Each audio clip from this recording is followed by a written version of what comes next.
सभी को जय मसीह की। हिंदी बाइबल स्टोरीज कहानी 30 आग लगी पर जली नहीं।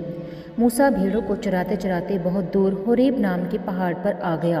वहां उसने देखा कि एक झाड़ी में आग लगी हुई है, मगर वह जलकर राख नहीं हो रही है। मूसा सोच में पड़ गया, ये तो बड़ी अजीब बात है, पास जाकर देखता हूँ।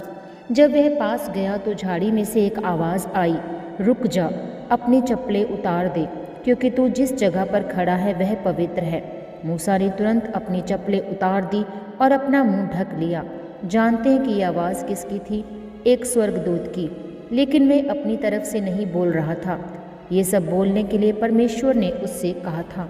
परमेश्वर ने आगे कहा, मैंने देखा है कि मिस्र में मेरे लोग बहुत तकलीफ में हैं, इसलिए मैंने उन्हें मिस्र से आज़ाद करने का फैसला किया है, और इस काम के लिए मैं तुझे मिस्र भेजना चाहता हूँ। यहोवा इज़राइलियों को मिस्र से निकाल कर कनान देश में ले जाने वाला था, जो बहुत ही सुंदर देश था। लेकिन मूसा ने कहा, मैं तो मामूली इंसान हूँ, ये सब मैं कैसे कर पाऊँगा?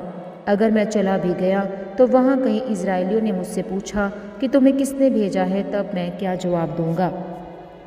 परमेश्वर ने कहा, तुम उनसे ये कहना, मुझे इब्राहिम के परमेश्वर, इसहाक के परमेश्वर और याकूब के परमेश्वर यहोवा ने तुम लोगों के पास भेजा है। फिर यहोवा ने कहा, मेरा नाम हमेशा के लिए यही रहेगा।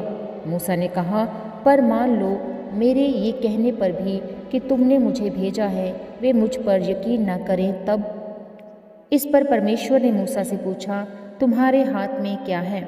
मूसा ने कहा, लाठी। परमेश्वर ने कहा, उसे ज़मीन पर डाल दो। जब मूसा ने ऐसा किया तो लाठी सांप बन गई। फिर यहोवा ने मूसा को एक और चमत्कार दिखाया। उसने मूसा से कहा, अपना हाथ अपने कपड़े के अंदर डालो।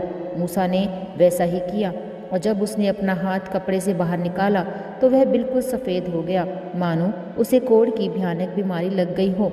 फिर यहोवा ने मूसा को तीसरा चमत्कार करने की शक्ति दी। आखिर में यहोवा ने मूसा से कहा कि जब तुम ये सब चमत्कार दिखाओगे तो इज़राइली मान लेंगे कि मैंने ही तुम्हें भेजा है। इसके बाद मूसा घर गया और यित्रो से कहा, मैं मिस्र में अपने रिश्तेदारों के पास जाना चाहता हूँ, ताकि मैं उनका हालचाल जान सकूँ। इस पर यित्रो ने उसे जाने दिया। मूसा यित्रो से अलविदा कहकर मिस्र के लिए निकल पड़ा। आप आज की इस स्टोरी को देख सकते हैं निर्गमन 3 उसका 1 से 22, 4 उसका 1 से 20 में। मिलते हैं अगली स्टोरी में। प्रभु आप सबके साथ हो। सभी को जय मसीह की।